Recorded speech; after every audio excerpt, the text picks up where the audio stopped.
This is the story of Jonah and the big fish. You've heard it before.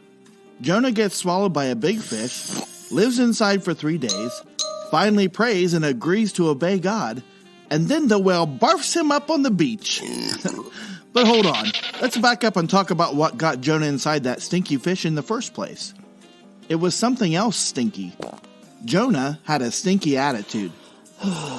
He didn't like people that were different from him. He really didn't like the people that lived in a city called Nineveh. They were enemies of Israel, and that's all that Jonah could think about.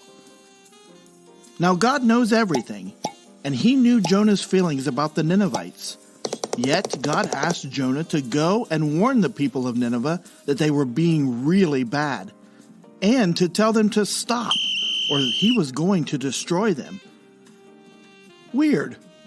Why would God ask Jonah to do something he knew Jonah wouldn't want to do? The truth is, God cares more about our attitudes than he does about the situations we're in. God could have warned Nineveh any way he wanted.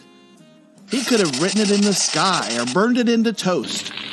But he chose for Jonah to do the job. He wanted to save the people of Nineveh and teach Jonah the importance of obeying with a good attitude. Now, Jonah did what any grouchy person with a bad attitude would do. God said, go to Nineveh, and Jonah went the other way, towards a city called Tarshish, running, hiding, and complaining. Jonah could have went to Nineveh, and this story would be over.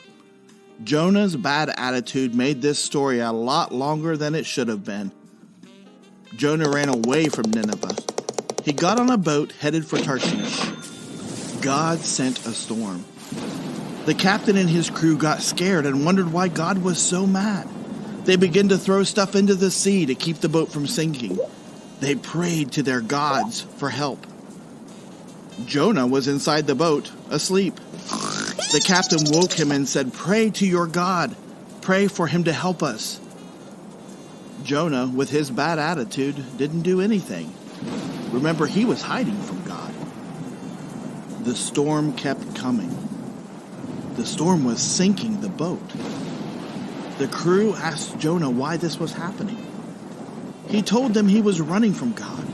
It was his fault the storm had come. He said, throw me overboard and the storm will stop. But the crew didn't want God to be even more mad if they hurt Jonah. So they tried really hard to row the boat back to shore.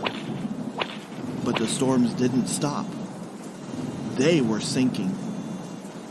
They finally threw Jonah overboard, and the storms stopped. That seems like the end for Jonah. His disobedient and stinky attitude finally caused him to drown. But no, God had other plans for Jonah. Yep, this is the fish part. Hello. The fish swallows him up. He lives inside for 3 days. He finally prays and asks God for help and agrees to obey. And God makes the fish puke him up on the beach. Yuck. So Jonah went to Nineveh, hopefully after he wiped off all the fish barf.